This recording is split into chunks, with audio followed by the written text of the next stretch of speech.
I want to maybe start this session with a bit of an apology because we're going to be talking about the heavy subject of lab-grown diamonds, and that might not be easy on a full stomach. Just before lunch, we were talking about the idea of automated manufacturing, and it's one of those topics that potentially has quite a lot of bearing on what happens to our industry beyond 2020. But it hasn't been talked about a great deal. It's been very low profile. So when we talked about there's two types of disruption, automated manufacturing is really a disruption of stealth. In contrast, I can't think of a topic that's been talked about more in the last 2 years than lab-grown diamonds. Some would even argue obsessively so.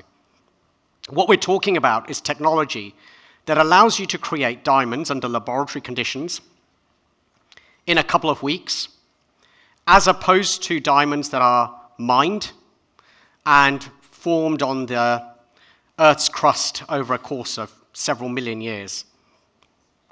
Some argue that lab-grown diamonds are physically equivalent to natural diamonds and are every bit as beautiful.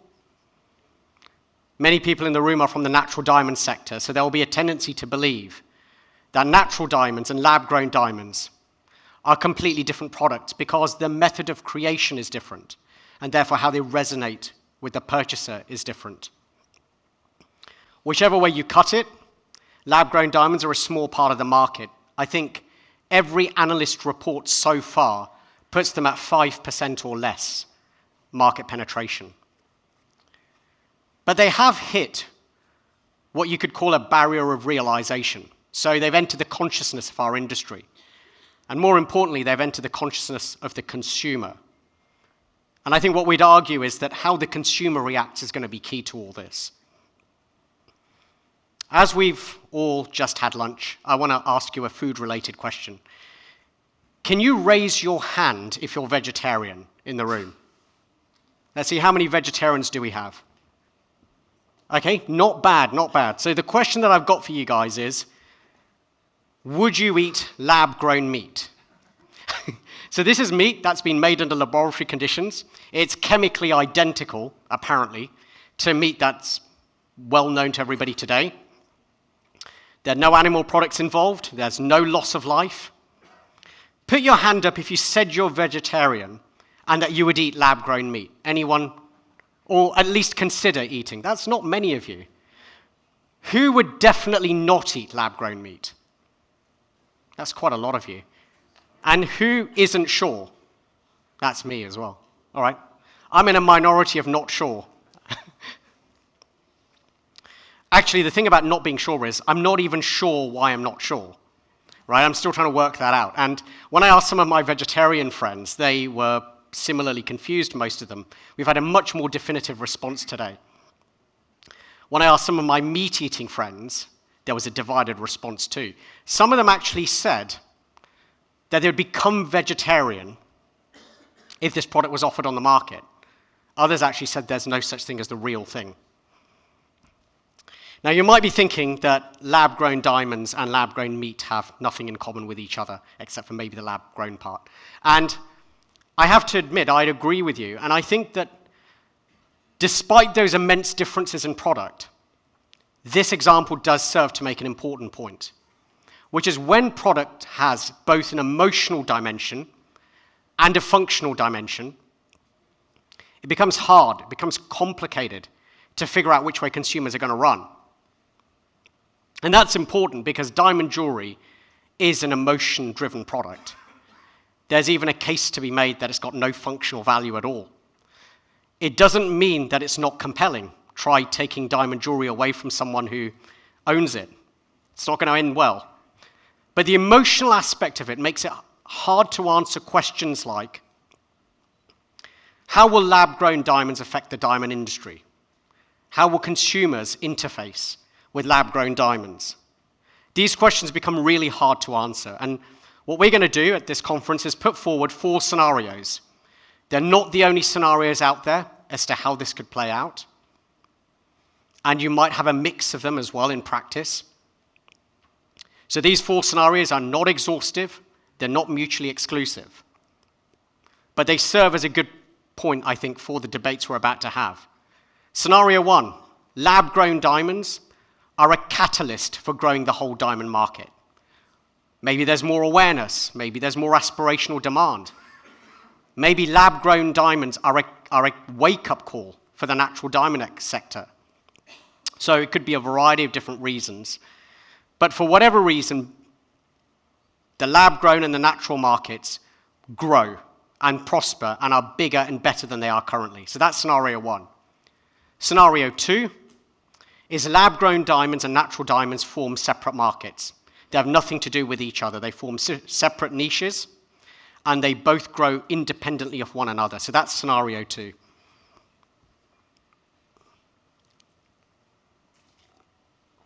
Scenario three is when that doesn't happen. That's when some people buy lab-grown diamonds instead of natural. So there's a substitution effect. So that's the kind of counterpoint to scenario two. And scenario four is that as lab-grown diamonds and natural diamonds get offered alongside each other, consumers just get confused. Maybe they see them in the retail space. Maybe they're conflicting media messages. But they get confused, and the result of that is that fewer people buy diamonds, both natural and lab-grown. I think an important point to make here is that not all these scenarios are negative from a natural diamond perspective. It's not all doom and gloom. There are some positive scenarios there.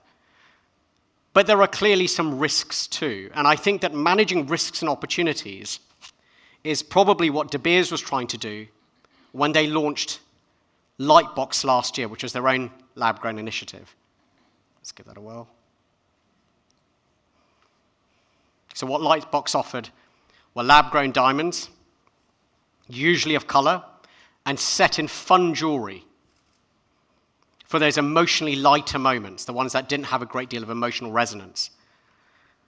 The lab-grown diamonds themselves were priced differently to natural, and they had a different pricing structure as well. I guess I understand what De Beers was trying to do here, was really clarify where lab-grown diamonds fitted into the overall landscape, especially vis-a-vis natural diamonds. Since Lightbox, we've seen a number of different companies come on stream or grow their footprint. Some of them have entered the fashion sector. Others have entered the bridal area, which is the heartland for natural diamonds. And some of those bridal lab-grown diamonds have been stocked by Helzberg or Sterling in the US. And some of them have raised significant amounts of money on the capital markets. We've seen the FTC, the Federal Trade Commission in the US, say that lab-grown diamonds are diamonds, but have to be marketed as such. They can't be identified as natural. We've seen some lab-grown players take a stance that their diamonds are more environmentally friendly, have a better ecological footprint than natural diamonds. And we've also seen those claims being refuted, which is debate is a good thing. It can also potentially lead to consumer confusion. We've seen celebrities like Leonardo DiCaprio take a stance. We've seen media influencers and journalists take a stance. I'm actually a big fan of cars, and one of my favorite journalists is Jeremy Clarkson, who said that he doesn't care if diamonds are made in the center of England or mined in Africa, so long as they're exactly the same thing. I think he also said that if the woman in his life discovered his receipt, he could be in trouble. Meghan Markle, most Googled individual in 2018, one of the most recognized women on the planet today, was featured in Vogue and Harper's Bazaar wearing lab-grown earrings. But her engagement ring, which is natural, also garnered a lot of press coverage. The one that Prince Harry proudly sourced from Botswana last year. And as an industry, we've got a real heritage of marketing and promoting diamonds. None of us would be sitting here if De Beers hadn't given us a Diamond is Forever, that campaign all those years ago.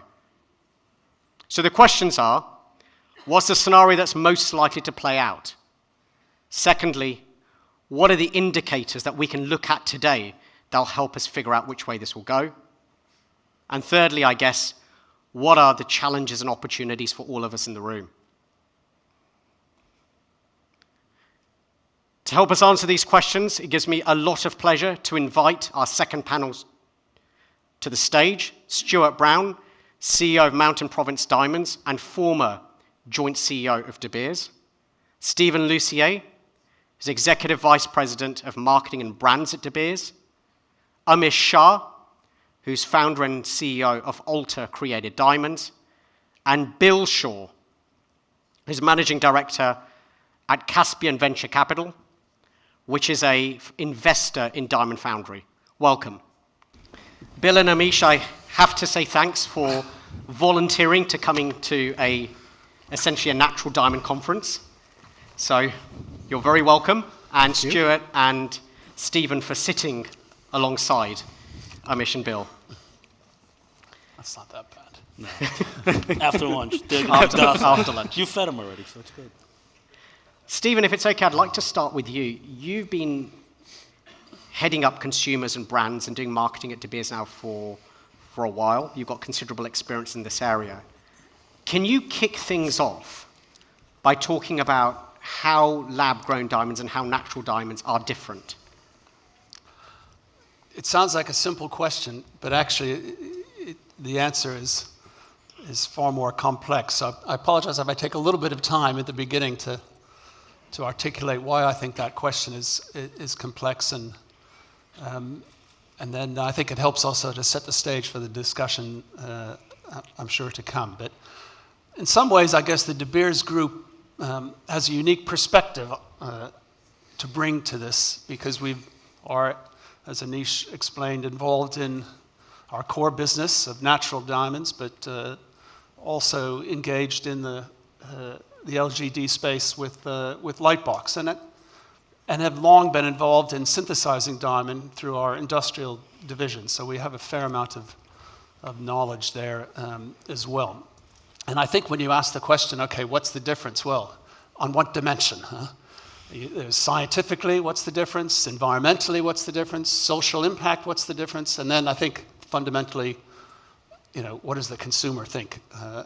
And how is that different? And I think probably the last one is the most important, but I guess it's good just to reflect briefly on the others. If we look at it scientifically, an LGD is different than moissanite or different than CZ in the fact that it's a synthesis process of carbon that creates, as we hear from the FTC, a diamond. I often hear people say identically. Well, not identically, because the reality is that the way nature formed a diamond 1 billion years ago is not identical to the way in which you synthesize it in a machine. But it's not moissanite or CZ either. And I always think the easiest way to explain that to someone is, well, they're not identical because we can detect them rapidly at speed, so the growth formations are a little bit different. But it is diamond material.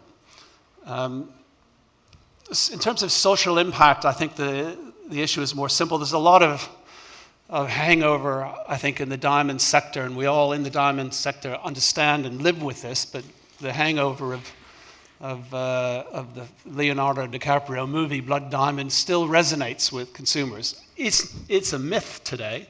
I think those of us in the natural diamond business also understand that. So the social impact of natural diamonds is radically different from what we see with our lab-grown business. I think just to throw a few figures in the room, if you put together all the major diamond producers, you've got a net positive benefit, social, economic, and environmental benefit of about $16 billion a year, 60% of which finds its way directly back to the communities where natural diamonds come from. And as you mostly know, they really need that benefit.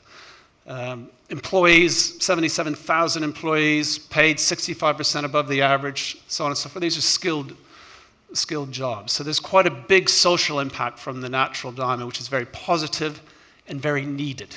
Important to keep that in mind. Environmentally, I suspect we'll have a big discussion over the next hour, because this is the area of probably of greatest confusion, because in part we're measuring apples and oranges, which isn't easy. A natural diamond, was formed by nature 1 billion years ago, so there's no energy required now to form it. There is energy required to extract it, where if you synthesize it, it's a very energy-intensive process. And and that creates its own energy issues, and it's very hard to use. Well, you can't. It's not possible to do it with solar energy or wind power. You need to take energy off the grid, and I'm sure we'll come back to discussing who has the most. But the reality is that we all use energy to whether we're mining or whether we're synthesizing diamond. Again, I think the natural diamond industry does a lot of things, though, that are not well known in the environmental space. Yeah, we do dig a hole in the ground, but we also invest, in De Beers' case, 6 times as much land for conservation and for biodiversity and for protecting wildlife than we do disturb. So I think you can't compare these things directly, but I think you would, if you looked at the facts, you'd be quite proud of the environmental contribution of the natural business. And to be honest, the energy in either case is not great. It's similar to making an iPhone. So let's keep that in some perspective. But I think the real discussion, and probably what we'll spend most of the time on, is what's the consumer value proposition? And I guess this is where De Beers group probably brings a different perspective. And we start with the view that the two products are different, fundamentally different in what they promise and can deliver sustainably over time to a consumer. And I'll just tell you a little story that has the benefit of being true and real life. I stop consumers often on the street to talk to them about diamonds, or at airports, or just to feel what people are thinking. And so I asked people the last year, I've been saying, well, when you hear the word diamond, what do you think? And I can tell you, no one has ever said to me, crystallized carbon. I have never heard someone say that yet.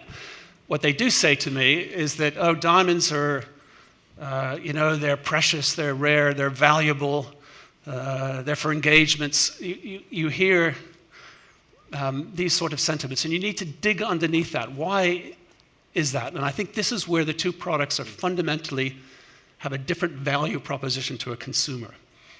Because a natural diamond is an inherently rare and precious thing. The key word here to me is precious. And it is inherently, as all natural gemstones are, it has an inherent value based on that rarity. And that value endures over time. And this is the fundamental promise that a natural diamond makes to a consumer. And it is why, when they celebrate their most important events in their life, it is why they need something that is inherently precious for that purpose. Now, maybe it could have been a ruby, it could have been an emerald. De Beers helped to make it a diamond, but it had to be something inherently precious. You can't mark something inherently precious without something that is precious.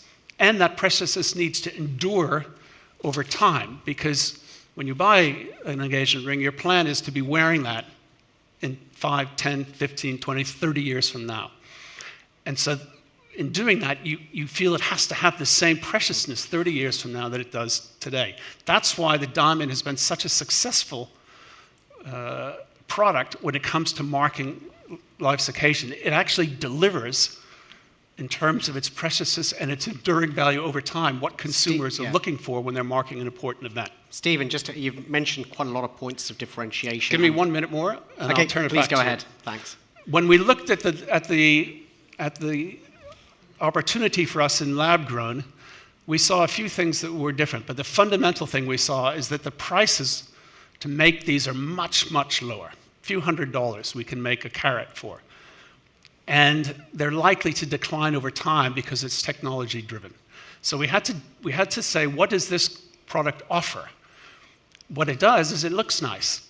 We can make it, we can do things with it we can't do with diamond. We can make colors, and we can sell them very inexpensively. And there's a big market for inexpensive jewelry that doesn't have enduring value, but it's not bought for that reason. So that's why we see these markets as very segmented. And over the long term, because of the price issue, it's where they're likely to end up. And that's why we watch Lightbox in that way. Thank you very much, Stephen. That's a very comprehensive setting of parameters and initial debates. Amish and Bill, I'm definitely going to give you an opportunity to respond. But before I do, Stuart, I want to ask you a question about this. There are a number of these points of differentiation that Stephen has mentioned. Do you think in practice the natural diamond sector has done a good job of differentiating those and bringing those factors out to market?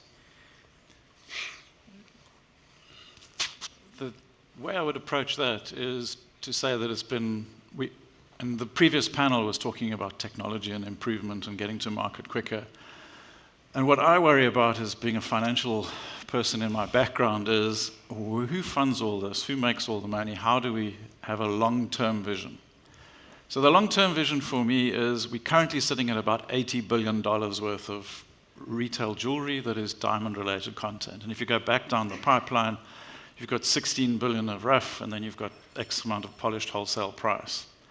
And we're all talking about making that all efficient, and we're not seeing, to me, enough debate and enough drive to make that 82 get up to 100 and something plus. We seem to be content with a 1% growth over GDP, and if we get to 85, we're going to have a big celebration and crack out the champagne, not the Prosecco, because we want to really celebrate with a really valuable product. So the answer is I don't think we have in terms of that. Now you've had the lab-grown sector, previously synthetics, come in, and it's a disruptor.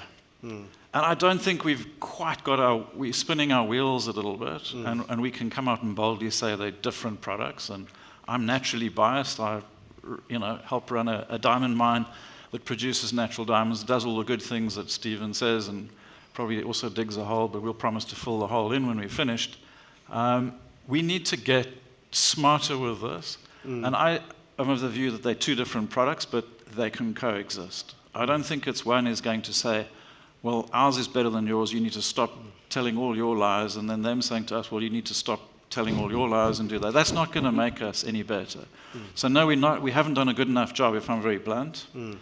And the second thing is we need to grow with a lot more responsibility about these things. It's not just about the profit. I can go and set up a factory in some industrial estate, make these, get them out to product, get them as quickly as possible, and we're all going to make margins. But in reality, over the last 3 years, the margin on lab-grown diamonds is halved. So the value of turnover is halved. So you're going to have big growth. And if you go back to that 82 billion and you say the average price of a piece of jewelry is around $700 to $1,000, and you divide that in there, you need to sell about 110, maybe to 120 million pieces of jewelry a year. And if you're going to use I'll take some of your pie and displace the natural, if we go long term, and I think all of us in the room are looking for the future of the long term. We're not looking, yes, we've got a problem now, we can fix this. We'll have supply, demand, all of those issues. We'll have technology, better cost of capital, and more efficiency. That's the short term, we've got to get through this. But if we accept that lab-grown is going to displace the natural, then we're going out of business. And the consumer is going to have to sell 10 times, or the consumer's going to have to arrive in the store 10 times more often to buy a piece of jewelry at a much lower price. Sure. And I don't think that's a sustainable model. I think that's a really interesting point. I think both Stephen and yourself have talked about the consumer. Amish, as a lab-grown player that operates in the consumer space, really two related questions. I think the first is, to what extent do you think consumers care about the origin and how a diamond is made? So that'd be one question. And the second question would be, how would you respond to this issue of rarity that the natural diamond players have historically put forward, led by De Beers and based on what Stephen said? I think the myth about rarity has been very well marketed for the last 100 years. And the consumer is now starting to ask real questions. Every other girl has one, and we still call it rare. With millions of carats coming into the system every year, and enough coming back as recycled, there is no concept of rarity here. And one thing I like that Stuart said is that marketing champagne and Prosecco, I think the great job they did was to give it identity. Marketing is what built the value that we are trying to talk of. However, during this process in the last decade, we forgot that the value of diamond, when I grew up, I understood, was what it represented. The value of diamond is how she feels when she gets a diamond. It represents the emotions of the people and the couple. What you pay off across the counter is purely price. The origin of the diamond, it depends on how, first, it's a coexisting product. There is earth-created, and you're going to have lab-created diamonds. It is for the consumer to decide what they're going to want. And this is, I think, the most important thing is we as an industry keep conversing about how much does the origin matter to the consumer. But being in almost a few hundred stores in the last 3 years, what we have realized is when you educate a consumer, it increases the desirability of a diamond. So what we have enabled is not only to sell lab-created diamonds, but increase the sale of diamonds. And this is very, very important to understand because, a lot of times it's like it's 1% of the industry and it's 99% of the conversation today. And created diamonds are here to stay. And the conversation of origin actually should be held at the point of counter when the consumer says, is this a diamond? Yes, it is, but it's grown above the ground. Amish, if you don't mind, Bill, I want to bring you in here. You're an industry outsider. Yes, thank you. You're someone who's got you've got no experience, no real heritage in diamonds as far as I could tell. And you've made an active choice to invest in lab-grown. What do you see as the differences between lab-grown and natural from your perspective? And why did you put your own money into lab-grown? Again, thank you very much for having me at this event. For us, the opportunity and our mandate as a venture investor is we do look for disruptive technologies. We look for sectors that are ripe for disruption, that have had dominant players, that may have gotten a little bit lackadaisical about their positioning, and where opportunities exist to extract value from their own marketing or their own positioning. And we felt that lab-grown players had a right to exist. And we felt where to deploy our capital. Do we want to be an investor in Nokia in 2007 or Apple? And we felt that we wanted to be an Apple investor. And clearly, we're a very small part of the natural market, but it's growing, and it's growing very rapidly from a very low base, but it's growing nevertheless. We've been very happy investors. The valuations of the companies have demonstrated, and their sales and revenues have demonstrated, that they can extract a very sizable market position and provide consumer with choice. And the consumer is the one that ultimately is going to demonstrate and tell us who's going to be the winner. And I think there is a role for both players, but at the same time, we have to remember the following. Together, we can explode and increase and democratize the market.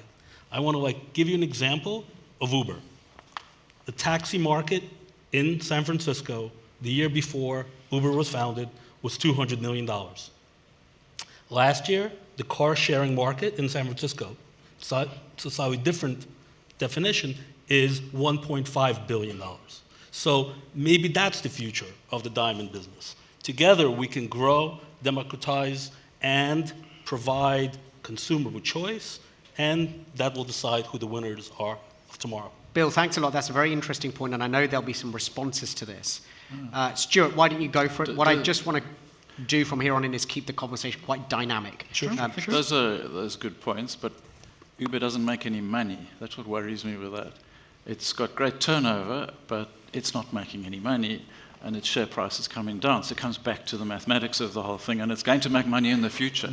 And everyone talks about it's going to make money in the future, but the market's not valuing it if it's going to make as much money as it says. We're financial investors, sorry. Yeah. That's fine. It's going to make it in the future. That's what we... So if we go and look at the future, and we've got a product that keeps halving in value, it's going... And Stephen doesn't agree with me, but if I want to buy a television, I generally look at what I can buy, and then I think, well, I can wait 6 months. It's going to get bigger and cheaper.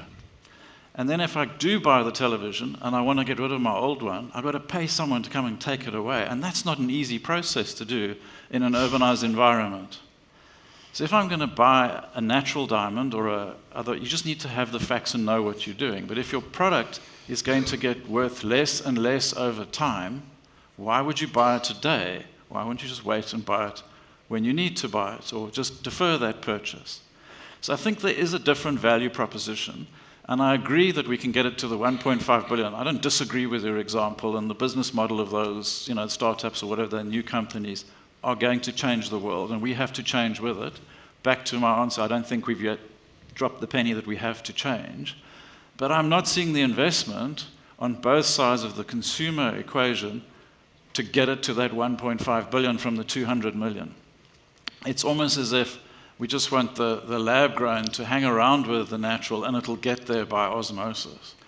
And a confused consumer disappears somewhere else. Instead of buying my TV, I go and buy an iPad and watch it on that anyway because I'll wait. And that's my worry. I mean, that is definitely a scenario that, the very smart kids that told me that I'm not a millennial, bit of insight here from my 11-year-old son. When I explained the types of things that could happen in lab-grown diamonds and natural, actually, my 11-year-old son's instinct was that people would eventually just not buy diamonds. It's just too confusing, it's too complicated. So he's, I think, barely Gen Z. So there's a generation. Now, it's not to say he's right. He's probably not a diamond lover. But I think, Amish, can I ask you just to quickly respond to this? And then I want to kind of bring in some of the points that Stephen made about Lightbox, which I think were very interesting. So I want to come back to that in a moment. But Amish, did you want to respond Yes, to that? please. I think when we talk about value and the intrinsic value, what is the intrinsic value of a diamond? Because when I really try to understand, the intrinsic value is really just the emotion, because everything else is a price. Because when we talk about flat screen TVs, which is a good example, there is more people that have TVs today than they did in the past. As technology evolves, the economies of scale and the improvement creates a better pricing module. The diamond industry that is struggling to make profits, the midstream I don't think has made profit in the last decade. It means every site holder, every manufacturer, you go from there to the distributor, every single one is struggling.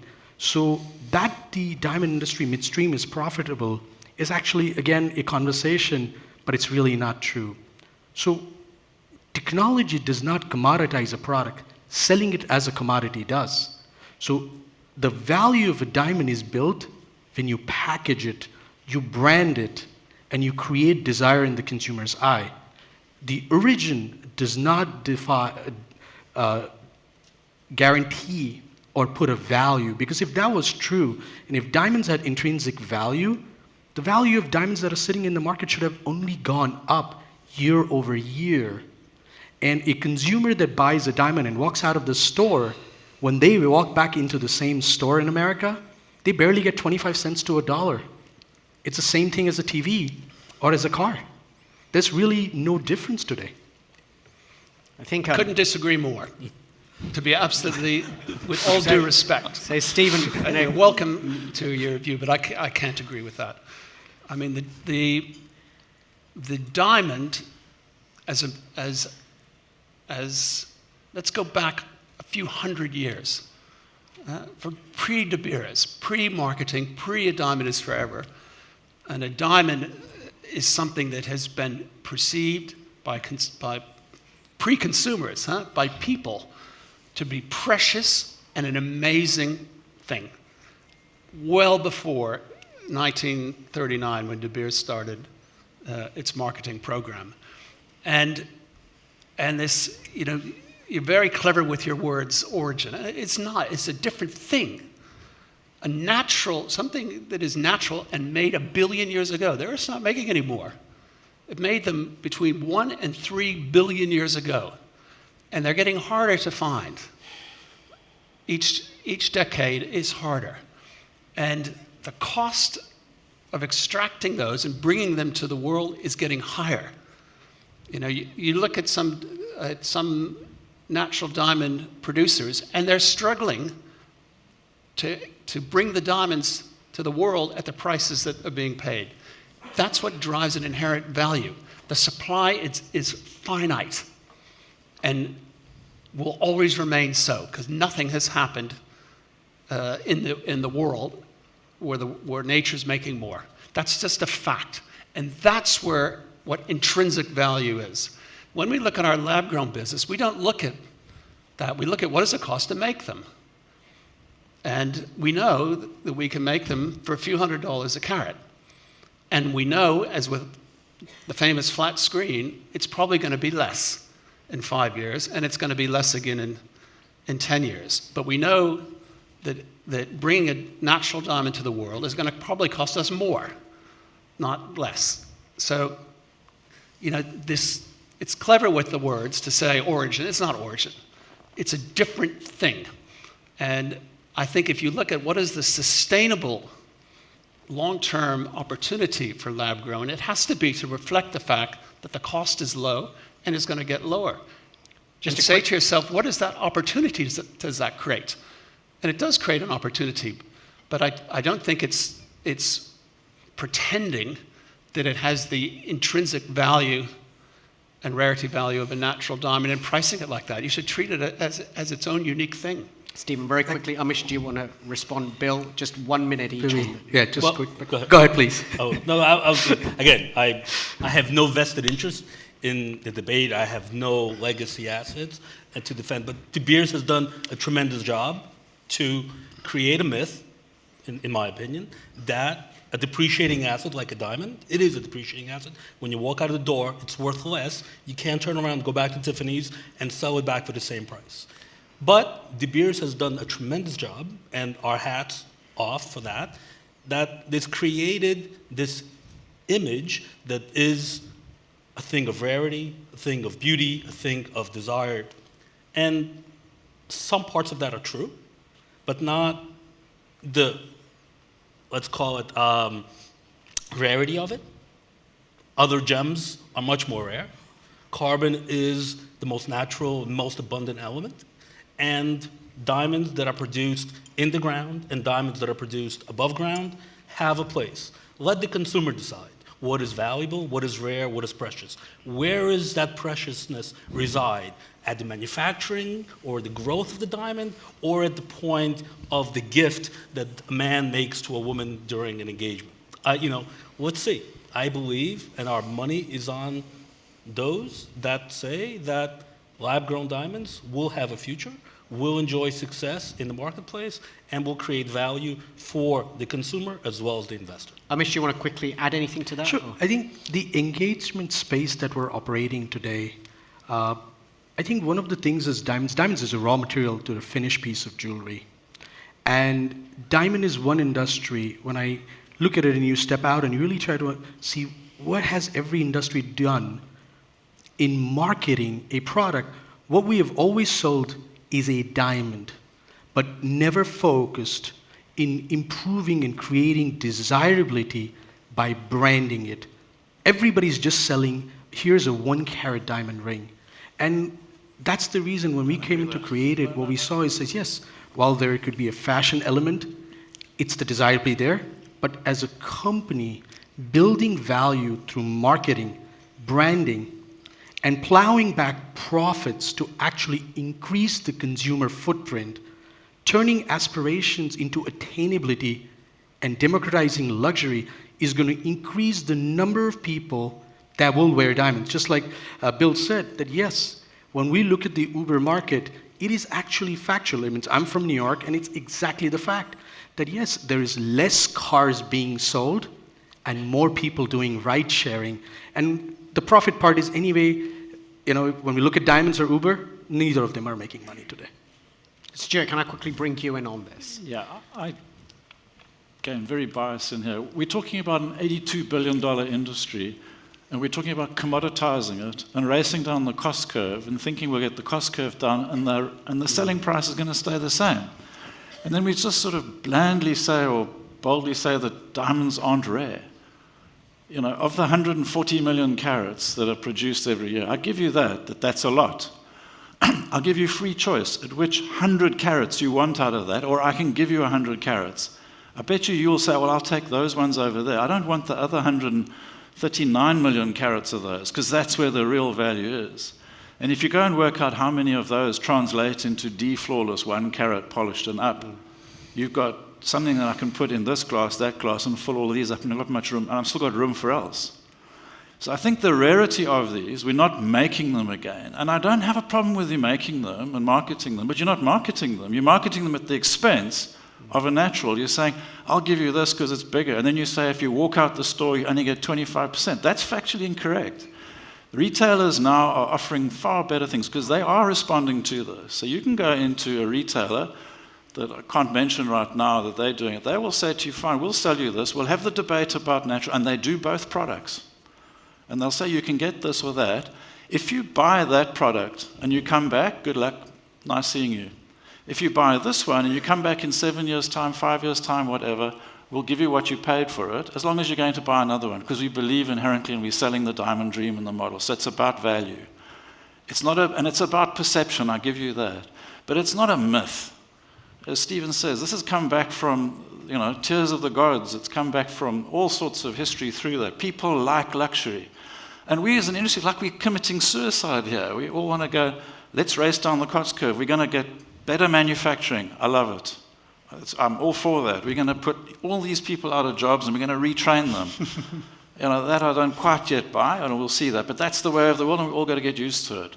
Uber, Tesla, Spotify, all of these, Netflix, all of that, they're all wonderful things. They don't make any money. And are they going to be around it? They're innovators and thought processes to get us moving.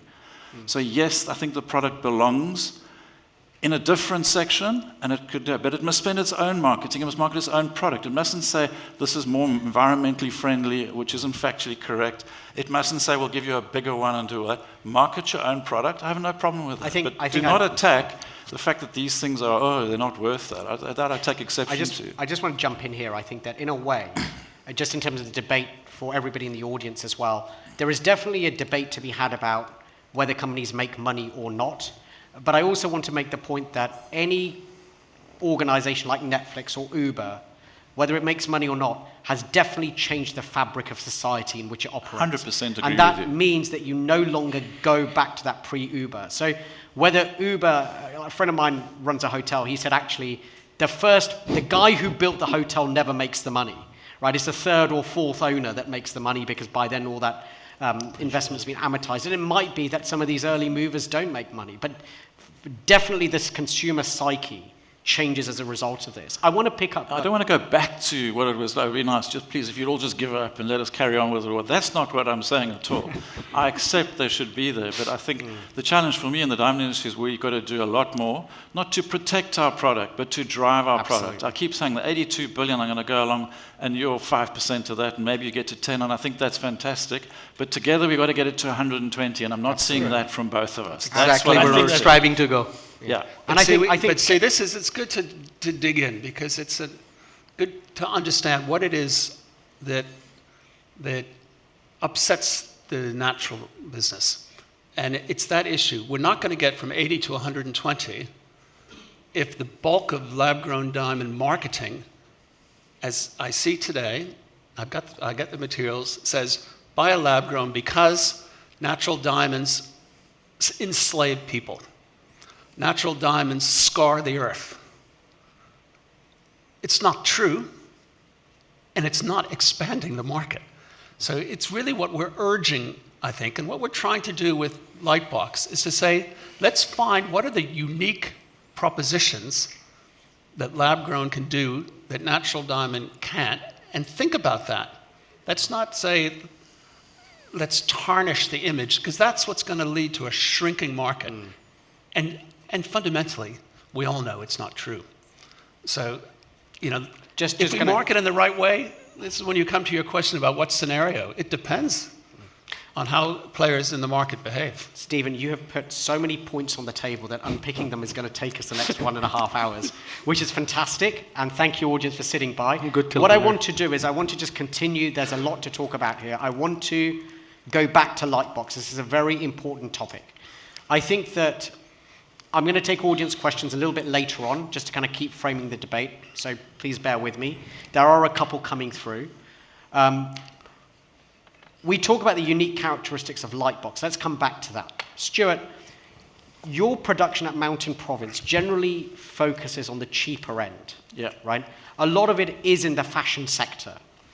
Some of it ends up in jewelry that's at very low, or comparatively low price points. You could say even cheaper than Lightbox or the same price. What did you think, what did you make of Lightbox from a Mountain Province perspective? And the second question I've really got for you, or the follow-on, is do you think the natural diamond category in that fashion area can compete with a product like Lightbox?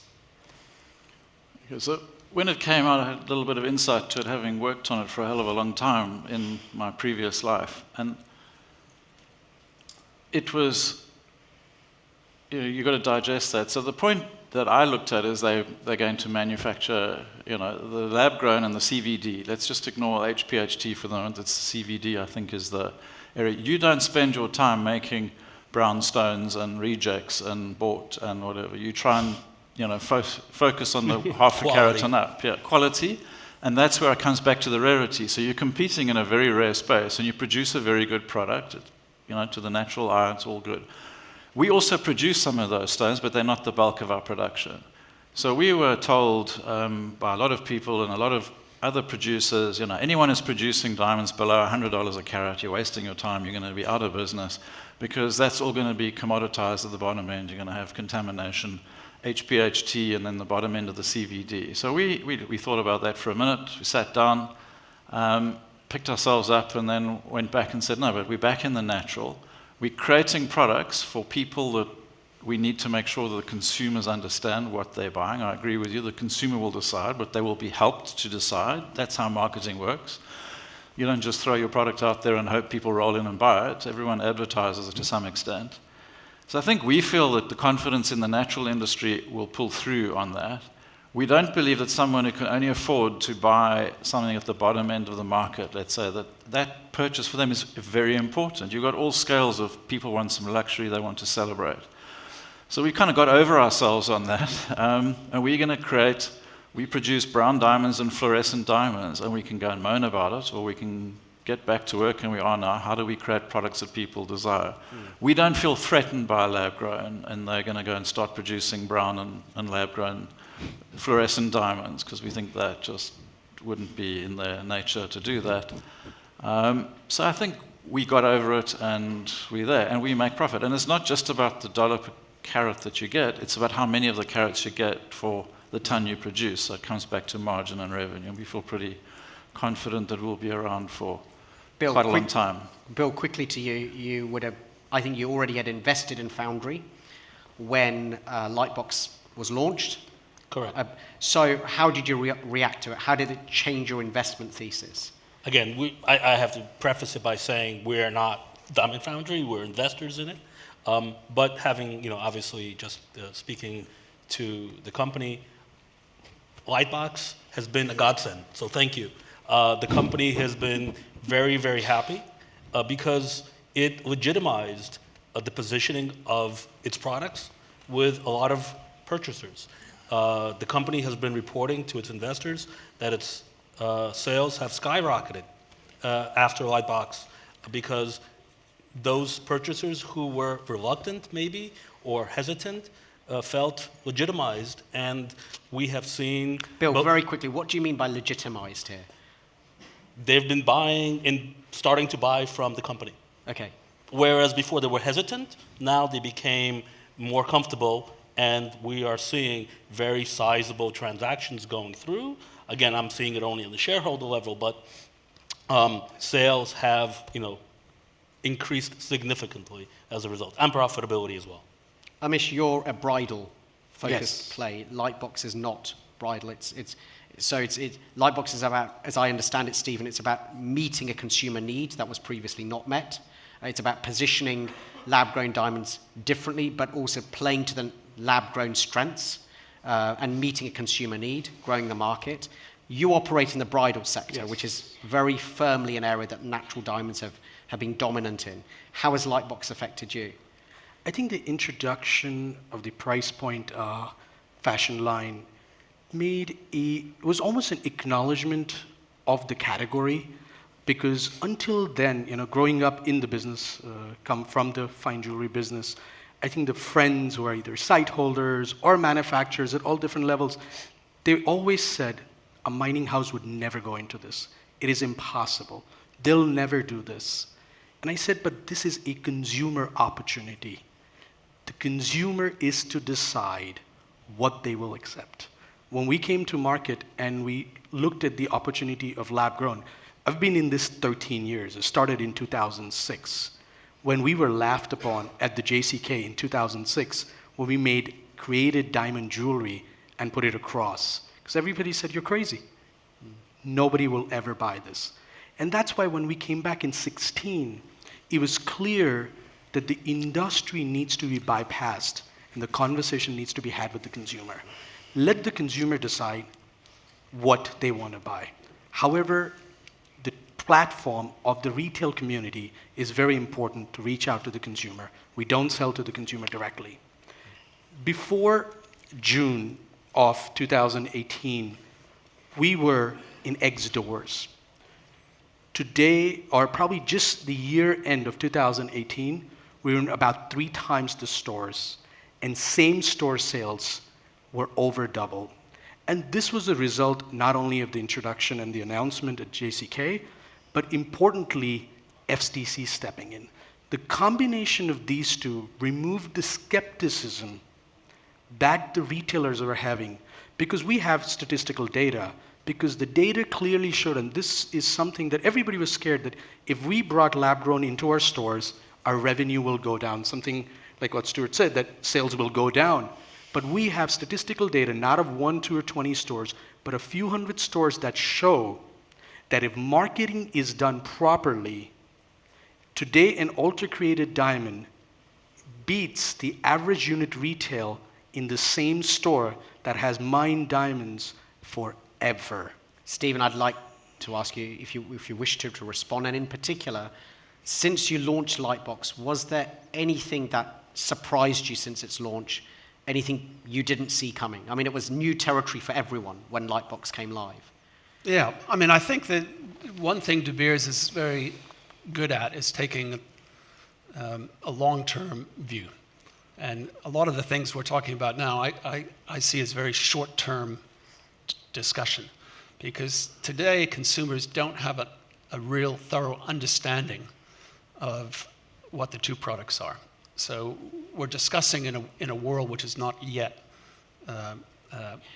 real. And I've heard the argument that some say, Lightbox legitimized. Maybe it did, maybe it didn't. Our sense was that lab-grown diamonds were inevitable. Production was going to come largely from China, where there is going to be volume production. Huge, potentially huge volume production. So production is no longer an issue for us. And the view we took is that if we look forward to the future, what is going to happen, particularly to price? I mean, what's happened since we launched? We've seen a 65% decline in the wholesale price. Not necessarily branded, but the wholesale price. So the price is coming down rapidly because, Lightbox can sell for much lower, and people realize, well, we're not probably the low-cost producer even. And if we can sell at those prices, then the production costs are very low, and they're going to come down. So what was driving us was to try to think forward to it. And I think if you think forward that the prices are going to come down, what should you be doing now in order to position the product in such a way that it doesn't harm the overall consumer attitude toward diamonds? And I think to try to bring that alive, I think I looked at my Rolex watch. Okay, if I bought this Rolex today, say it costs $5,000. If in 5 years from now, I go into a store and I see that identical Rolex selling for $500, what am I going to think? Probably, I'm not going to be very happy with my Rolex anymore because it's not what I thought it was. And so our view was that the best thing to do was to position the LGD product as the $500 watch now. Because that's where it's likely to end up. And that way, consumers, if they're spending $500, it's the value proposition. They say, well, that's what I thought. That seems okay to me. There's a use for it. Stuart, I have to ask that begging question. do we think the diamond industry is like Rolex? It's probably not at the moment going to buy your product back at the same price you paid for it, no. I think the diamond industry invests a huge amount of money. I think it's got so much invested in the capital of the mines, even in the factories and the lab grounds. If I call that the diamond industry, you know, so we're not trying to differentiate and say you shouldn't be there. The cost of production at Alrosa, you know, what is it per year? You've got to cover those costs. The myth is that I think all miners make money. There's people in this audience running mines that, you know, barely cover the cost of capital and struggling to pay debt. We've got a huge debt bill. So the industry has a future. It's got to wake up. But I think this is, again, you pointed out, it's 1% of the turnover and 99% of the debate. So when I'm out marketing our company, we're publicly traded. You know, it's when is the market going to recover, and tell me more about lab-grown diamonds. So you get a bit frustrated with it because you're not talking about adding the value. I think just the size of the conference here today, if you look at the building that you're in, and, you know, the Diamond Center, that's cost a few $100 million to build, and we need to ensure that we provide that legacy and investment going forward. But I think we've got to work a lot harder at this, and I don't necessarily buy into, well, the consumer will decide. I think consumers are the last person. It's like voting for governments. You don't want to ask the electorate because they know nothing. Can we quote you on that? Says someone who's got a north. Amish, I'm going to pass that back to you, but I've also got a question to ask Bill about this long-term versus short-term. Amish, over to you. I think two things that as seniors and veterans in the business, as you said, are absolutely true. Number one is the value of a brand. If the industry is only going to trade in LGDs, then it's always about the race to the bottom, because sadly this industry has not learned how to build value. You know, they've not learned how to market, because we sell like leather bags on the street of Fifth Avenue, while they're leather bag manufacturers that actually put you on a wait list when you want a bag. They're both bags, but they built value. And this is one thing the industry hasn't done. When we came to market, it was the same scenario. Either we could take an LGD, which I don't like to call it as LGD, because either we can just call it a leather bag, or put the brand name right before the bag. And I think that is something the industry, be it mined or created, both needs to do. That is 100%. And the other part is today's consumer. Today's consumer is something that Anish said this morning, and I liked it because it's not defined by age. Be it 18 or be it 88. Their source of information of news is not the newspaper that they pick up locally, but it's Google that picks up what you read if you're sitting in America and something happened in New Zealand a few hours ago. So their extent of knowledge is very, very high.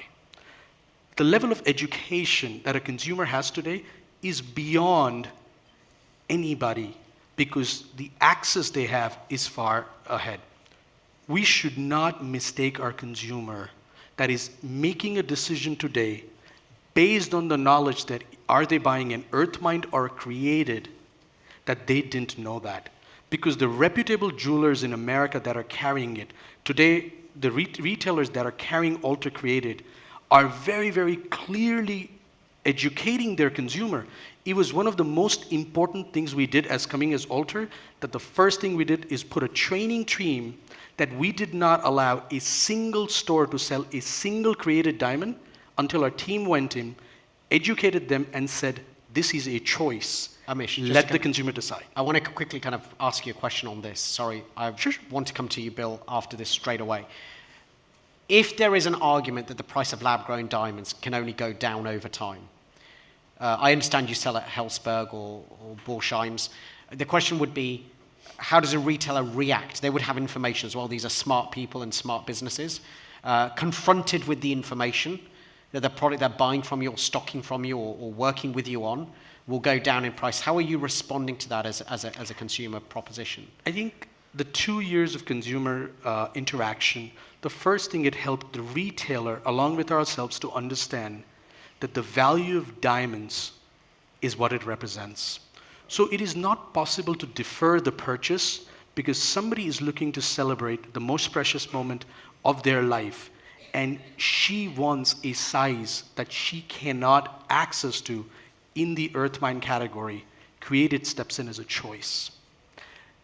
When we look at all the other environmental, all those conversations, they don't create desire. One doesn't buy a diamond because it's grown in a machine or it comes from the earth. A diamond is bought by somebody when they want to represent how they feel for the other person. This could be from a father to a daughter at the age of 16, or from a guy to a girl. This is the core value. The retailers that we work today with, and yes, will pricing move up and down? They understand that. But there are two inherent factors that they stand for. Number one, they're selling a brand and not a generic created diamond, which is something over years the mine diamond industry, especially the retailers, have learned that it is now important to create value. Either you do a special cut, either you do branding, do domestic, local, or national marketing, because there's really no marketing in the industry. Bill, over to you. Look, as again, from an investor perspective, you'll be familiar with tech cost curves. What Stephen said about low-cost production coming from China, potentially HPHT, is a potential scenario in our sector, right? How do you respond? Again, what have you learned at retail level, to the extent you've got visibility?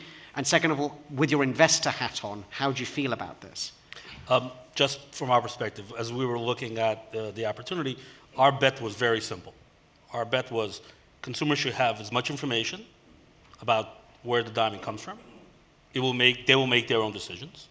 We felt that as wealth expanded outside of the Northern Hemisphere, outside of the United States and Europe, and into Asia, India, Russia, elsewhere, we felt there was going to be an increasing amount of people who are looking to buy and celebrate with a diamond. Whether that's a mine diamond or a lab-grown diamond, for us, we were betting on the fact that there would be more consumers buying diamonds. So I'm not as nervous about the short-term volatility of where the diamond costs to produce. What I'm looking for is the fact that there's going to be not just the US market that's going to be buying millions of bridal diamonds, engagement diamonds. There's going to be millions of purchases in China, in India, in Russia. And that's going to make us, all of us, better off. And that's been our bet, and we've been happy as a result. Stephen, just kind of coming back to you, consumer choice. If we look at it, lab-grown diamonds increase consumer choice at bridal level, at fashion level. How do you view that increase in consumer choice? Do you view that as a positive? How do you see that, given your experience? Yeah, I think the key to the whole thing is accuracy and truth in what the consumer is presented with, and then, by all means, let them make their choice. And I guess we're in a phase now with consumers don't really know. There's an enormous amount of confusion. If you present it one way, they think one thing. If you present the information the other way, they think a completely different thing. They don't know yet. So time, it needs time for the understanding to grow. But I think sure. where I struggle with the point you make is it's not just emotion. The reason that a product has to be inherently a precious thing to symbolize the most precious moments in someone's life over a long period of time. And that's a really important difference. It's why when we look at the diamond market, we see distinct segments in that market. There's a market where people want to buy something to mark an occasion where they expect that 20, 30 years from now, they're going to still remember that. And that piece will be, to them, precious. And part of being precious is as valuable in their mind as when they got it. And they can leave it to someone because they're leaving something of an inherent value. And then there's an adornment fashion market. And that's a different market. You're buying for some different motivations in that market. I mean, I think... And that's where when we looked at for Lightbox, when we looked at where the opportunity was, that's where we felt the opportunity I guess... Why? Because I think that you're buying for a different reason. I just want to kind of keep moving the debate. We could do it transpires an entire day session on this, and I think thank you very much for bringing a lot of information to the table. I just want to kind of say that in terms of stats and value, the majority, I understand, Stephen and Stuart, correct me if I'm wrong, of natural diamonds don't end up in engagement rings, right? So the debate for me is not only constraining it to the bridal side. I know there's been a discussion, Amish, on your side on bridal, and there's almost kind of two perspectives, right? So one perspective is it's okay, we all agree there's an emotional component to this, right? So there's no doubt about that. The question is then looking at other components. One component is value, intrinsic value, and we could argue that Rolex is intrinsically valuable, even though it's a mass-produced product, but it is intrinsically valuable because of the way it's been portrayed and the way it's been marketed. But there's also an experiential part, right? That's why honeymoons exist. That's why selfies are so valuable. You know, you have that once-in-a-lifetime hotel, and then you can look at the photographs afterwards and say that's... So there are multiple dimensions, but I want to come back to some of the other diamond categories, which are very important for many of the people in the audience as well. And I want to just go back to those 4 scenarios, Stephen, and give you the first opportunity here. So 4 scenarios, I'll try and just bring them back on screen, which I think you guys can't see. And I just want to be clear, these scenarios are not gospel. They may not be the ones that play out, but the scenarios were, okay? If the scenarios were the idea that the whole market grows, lab-grown and natural, that the 2 are independent, the 2 are not independent, so there's some substitution, or that consumers end up being confused and the whole market shrinks. Stephen, where do you sit on those 4 scenarios? And do you think any parts of the natural diamond market are vulnerable? I think those scenarios are interesting, and I think that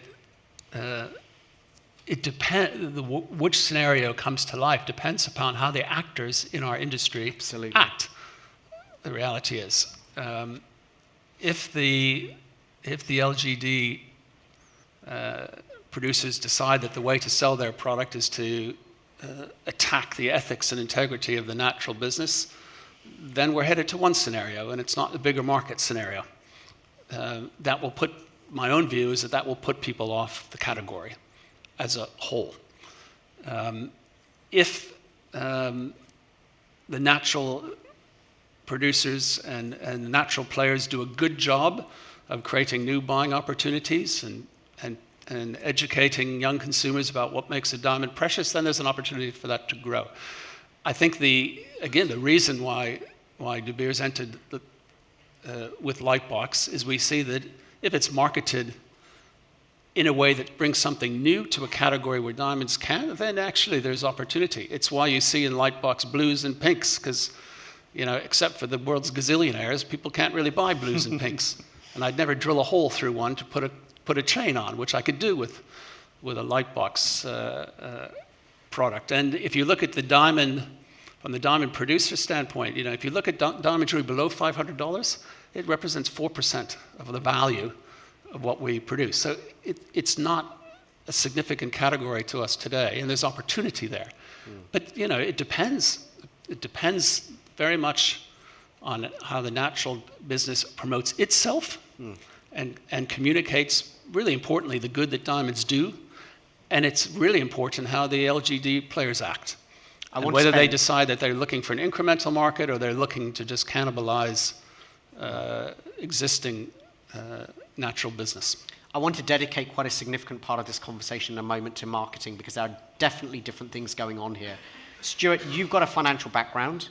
I understand there are a couple of investors in the audience as well. When you are drawing up business plans at Mountain Province today, and looking at these 4 scenarios, which are the 4 scenarios, or let me ask you different, what sort of scenarios are you considering as realistic in your planning when you're looking at economic viability of your mines? And I think we've woken up to the fact that we need to do that, and I think we're on the second one. We separate, we're still in the same categories, but there's 2 different streams and 2 different consumers. Because I think if we go in any of the others, you just cause, you know, how many representatives of the pearl industry have you met who thought that was a great idea to do that? Natural versus cultured. They don't exist anymore, and pearls are still very nice. You know, if you watch people wear them, they can look very elegant, but they're not worth anything. So if we take the maths back to the 80 billion and we say everyone, we drive us out, and because that's our strategy. We're going to take market share from them, which is a criticism of some of the jewelry retail industry. They like getting the door traffic from some other retailer into ours and thinking we've had a great year, they've had a bad year. We're still at 82 billion. We need to get up. I keep going on about this. So I think if we make that natural jump, I'm sitting in the second one. That's how we're doing our business planning. We're not hopeful that it's going to think. We do think that enough people in this room, enough people in the industry, was in Antwerp all week prior to this. That's where I'm spending a lot of my time. And we're not going around bad-mouthing, lab grown. I think it has a place. What I would say, and this is what Stephen can't say, is when these chaps wake up and get going really hard, they're going to come quite hard at selling this $500 dream, just to paraphrase Stephen a bit, when Lightbox really gets its factory going, and how they market that. So, and to your point, it has legitimized. I do think it has. I don't think De Beers are out to destroy their own investment in the natural. They're there to create another one. And I think if we all work around that, then I'm stuck on number 2, Anish. But I have to be there. If I believed in any of the others, then I would be offering my investors a different strategy. And it wouldn't be digging a hole in the ground. I think we've got to talk about marketing, because I think it's all coming down to that. And I think what I want to kind of put forward as a hypothesis to the audience, or a working way of looking at this, is, let's, for argument's sake, and I'm definitely not a marketing expert, and I think I've got the least amount of marketing experience on this stage. For simplicity, I look at marketing at a category level. So how much has, as an industry, as a category, have we built kind of just category equity, which operates as a baseline. An example in my mind that comes to my head of an industry that's done a very good job of category marketing is avocados, right? Like 20 years ago, who ate avocados? I think hardly anybody. They're not even that healthy for you, apparently, someone tells me. But now they're fashionable, and everybody eats avocados, and they're cool. Right? So that's an example. And most people who eat avocados didn't even realize they were the subject of a marketing campaign. That's how good it was, right? So that's an example. That's kind of my current poster child of this is category marketing that's been done really well, right? That's a baseline. But then on top of that, but avocados work fine, because although they're ingredients in salads and things like that, they're a standout ingredient, and everybody knows they're the hero in the food world. The second part of marketing is the branding and the specific marketing. So this is where someone like Pandora spends 10% of their turnover on marketing, their retail turnover on marketing. Stephen, my question to you is, do you think as a diamond industry, along both of those two dimensions, and I know that I'm kind of like the kindergarten guy here, and you're the kind of university professor when it comes to marketing, but taking those two categories as a simplistic model, do you think we've done enough?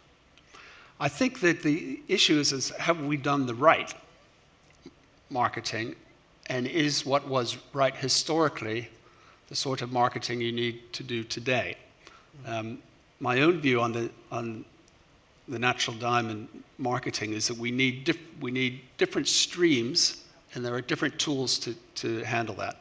I think the Diamond Producers Association, as it gears up its capability and its funding, can do a very good job in certain, what I call, broad areas. To me, that there are two core ones. For you need to teach young consumers what it is that makes a diamond inherently a precious thing. The concept of it being billions of years old is very motivating. And you need to correct the perception, which isn't fact, it is a myth, but it is a perception. You need to correct that and align the good that diamonds do, particularly in the producer countries, the huge benefit that it creates. You need to align that with the values of these young consumers. And that's different marketing than that which we've had to do historically, when we could just focus on growth. But that alone, without brands, is not enough. And because consumers engage in a different way, and only, particularly through the social media world, you need brands to engage these young consumers. It's like the lens through which they interrogate a product category, and you need the margin that it creates, because retailers need that margin in order to invest in the marketing. So, for me, it's a combination of different tools. the amount spent by retailers on marketing is huge. The issue is really the one that Stuart makes, is that much of the money that they're spending is attracting a consumer from one store or one product to another. And so it's just shifting share around, and it's too price orientated as well. And I think if retailers can think about the content of what they do in a way that excites consumers about wanting to buy in the first instance, that's, to me, the key to the Stuart, just as Stephen's just referenced you, I mean, what can we do about this? I mean, in a way, this is a question about where does the burden of marketing fall, right? Who takes the responsibility for marketing? And there's definitely an element here that the retailers are going to be very important in this story. Yeah, I think the old school thought was, well, De Beers had to do it. And the rest of us would sit on their coattails, and we still do to some extent, with the DPA, which is carried by predominantly Al Rosa and De Beers, putting a lot of money into that. And it's still a drop in the ocean when you look at the percentage of the rough sales, let's say, of 15 billion. But we do need to get smarter, and I think we've got to realize that we're in, I don't want to use the word crisis, but we're in a difficult market. We started the conference with that, those words in time. We also use the words like precious. We've mentioned a huge amount of time in there by many people that have spoken in this. But the acknowledgement of building brands, I think Amish raises a good point there. It's, the guys selling the handbags have got this done nailed. They really do it well, and they sell you one every 2 years. And most women have got a cupboard full of the things that they don't really use anymore, and all you can lug stuff around in them. We've got to get smarter at it and join up with all of these gem and jewelry councils in different countries, trying to do that. We're not coordinated. So I think from us on the producer side, I think it's good that there is a Diamond Producers Association there. It's cutting its teeth, and it's getting a lot better. It's brand new, really, relatively speaking, for a billion-year-old product. But yeah, we've got to spend a lot more of that and get close to the retailer, because there needs to be a grand plan to get to the 100 million, whether it includes the dual stream and it lands up being, 20 billion of lab grown and 80 billion of natural. I'm happy with that. But it's got to grow. It can't be taking one away. Otherwise, we're both going out of business, because the margin will go down. Bill, I want to quickly ask you, I do want to keep building on marketing. And what I want to quickly ask you is, can you think of, as again, looking at the natural sector for a moment rather than the lab grown, do you have, and you don't have to comment on this, but do you have a view? Does this industry remind you of any others that you've invested in? I'm going to reflect the optimistic scenario of a venture investor. That's in our DNA. We're optimists. So we're hopeful that that our portfolios, companies perform well. And we're hopeful that the overall industry, improves and increases and is spread around the world. We are betting on the fact that more people can afford a beautiful stone to be given at precious moments of life to a loved one. We believe that's going to be happening increasingly around the world. They will do it with mined diamonds, and they'll do it with created diamonds. And our view is they should work in partnership and in concert. And I'm sure that my esteemed colleagues would welcome the opportunity to co-market at some point with the diamond producers to make sure that we are marketing effectively and we're creating the right information for the consumers. Because again, I think consumers, especially young consumers, are very knowledgeable. They have access to information, and they're going to be voting with their dollars. We have done surveys, and we have looked at surveys, and maybe it's not totally representative, in about 40 stores in California. Not a typical, probably, audience, but we have found that millennials are voting for a bigger lab-grown diamond, fully understanding the issue of how it was created. That's been our experience, and so far we have seen that reflected in the growth of the companies in which we've invested. But again, I'm hopeful and I'm very much optimistic that the industry will grow and become bigger and healthier, and we all benefit as a result. Stephen, I think I definitely want to ask you to respond to that, and I also want to kind of bring in another element, which is that for many decades we've had very successful category marketing in our industry. It's worked very well. the lab-grown element has come on the scene in the last couple of years. And in a way, the issue of natural was, at least in my eyes, I don't know about anybody else here, at least in my eyes, was not intrinsic to the A Diamond is Forever campaign. And to me, the idea is almost that we've got to bring in a wedge between natural versus lab-grown in quite a short space of time, actually, as an industry. You know, we've only got a couple of years to really do it decisively, right? So talking about millennials, talking about, you know, Bill's experience, Stephen, how do you think that millennials, given this context, can be marketed to? I think that millennials, it's a matter of understanding what they care about and then articulating to them the value propositions of the different products. You know, the principal difference between millennials and the generation before, I mean, there are lots of differences and in our sector, but as it relates to this particular discussion is the issue of values. So what good does your product do in the world? And that is an area, a new area of marketing for the natural industry, which it needs to do well. The truth is very strong, the fact base is very strong, but it's not well marketed today. And I think that's a really important factor for keeping millennials with our product. You know, what our research tells us, though, and time will tell, so we'll see, but what our research tells us is that many of the millennials who are engaging today in lab-grown don't understand yet the issue of the price curve. And it doesn't matter if you're buying something just for a few years and then you're going to buy another and another. Well, it doesn't matter what happens to the price curve. But if you're going to wear something for a very long time, it does matter what the value of that is in 20 years. And they don't understand that yet. And I'm not suggesting that you should, in your marketing, tell them it's not your job.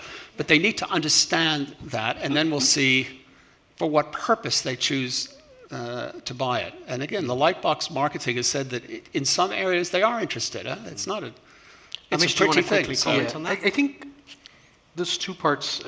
One I would like to respond to this is we keep talking about the part of buying a diamond for value.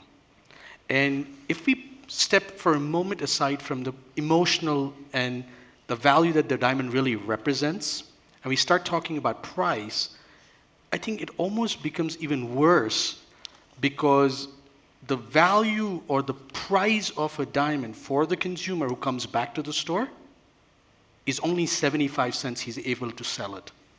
And the concept of, you know, we keep talking about, oh, the consumer comes back to the store, gives that diamond, and he actually gets full value. He doesn't get full value. He's required to buy an even larger diamond. What that means is he's not going to be able to sell back his diamond. He's not able to cash it back. Gold has intrinsic value. It can be traded at a commodity market. But mutual funds will bet on bonds and gold. They will not bet on diamonds. Because if that was true, D Flawless 20 years ago was a different price, and today is a different price. Consumers are not stupid. Consumers are educated. Consumers are smart. And with generations comes a change of lifestyle, buying pattern, and how they look at products and how they experience them. The experience. People today don't purely hoard product. The world of hoarding is gone. Today is the world of experiential. And that's why, I've said many times, that actually if you look at the travel industry, they've done fantastic category marketing. You look at the leather bags, they build value. When we talk about Rolex, they build brand value. But what did we build? Diamond. And the core of ours becomes something where you go online and you go to a website and you have 200,000 diamonds listed. You go to a trading network in New York and there's over 1 million diamonds out there, and we're talking about trying to build value. The consumer, the price of a product is determined by the desirability of a consumer. If the desirability of Louis Vuitton drops from where it is to 10% straight from that 100, the price they're able to charge will either have to come down or that company will have to shut down. And this is what happens to any product. So if we invest in desirability, which is branding, and marketing the product by building profit into the system, we actually have an opportunity to revive the industry. But sadly, right now, means this is the part when we look at from the mine part, because yes, our family is still in the earth mine jewelry, be it US, China, Australia. We manufacture, we design jewelry, we still build and sell. It is a struggle to take out 5 points and say, why don't we call a good marketing company? Maybe we'll build a marketing campaign. Can I Can I just just, quickly? if I may, just, you misunderstand my point about value. It's an important distinction. I'm not saying investment value. There are diamonds which people buy for investment value, Absolutely. but But that's not what I'm talking average. about. Yeah, When I say, and to me the key word is preciousness, and part of preciousness is what value do I see in the world it has. So when I sell someone a natural engagement ring, I don't expect them to want to come back and sell it in a year. They're not investing You in hope it. that they don't either. Well, we reset it for them if it doesn't go the way they plan. They're buying it to wear, and they're buying it to wear for the rest of their lives, and in their mind, they're going to leave it to someone else. So the question of what intrinsic value it has is when I go into the store 10 years from now, and I look to see a diamond similar to the one I had, does it have a value? And they see that it does. And so they know they have something when they wear it 20 years from now, which they feel is precious and valuable, not an investment. So it's a different issue. And that's where I worry about the two products, because I think the price curves will diverge. I do want to talk about this. Let's continue. I am having some questions from the audience, but actually not that many. Can I quickly just invite people that if they do have questions to continue? This panel is taking longer than planned, so hopefully you've still got the stamina to stick around. I think that my priority is to give the panelists here an opportunity to respond to each other, because there are so many debates that are going on. One debate that I just want to dive into before we kind of change topics a bit is the issue of environmental and sustainable product value. So, Stephen, you talked a lot about diamonds doing good, the social and environmental impact. Diamond Foundry is one of those companies that's taken a stance on the environment. Bill, do you want to talk about that a little bit further? I'm not a spokesman for the company, so I'm not really going to do Sure. that. Other people can do that more effectively. But I will say that clearly there is a way to produce in such a manner that you don't have an impact, a negative impact on the earth. And I think it's very laudable that companies like De Beers and other natural players have taken up the challenge and are trying to do good as they extract those resources from the ground in places like Africa or Russia. And I think the world recognizes that's a benefit, and I'm glad that that's going forward. And we have to make even greater effort for that to happen. I do understand that Diamond Foundry is making sure that they're utilizing, especially in its new locations, hydropower, which is very cost effective and very carbon friendly. So on the emission side. So from that perspective, I do believe that all of us as players and investors have to recognize and reward companies that do good.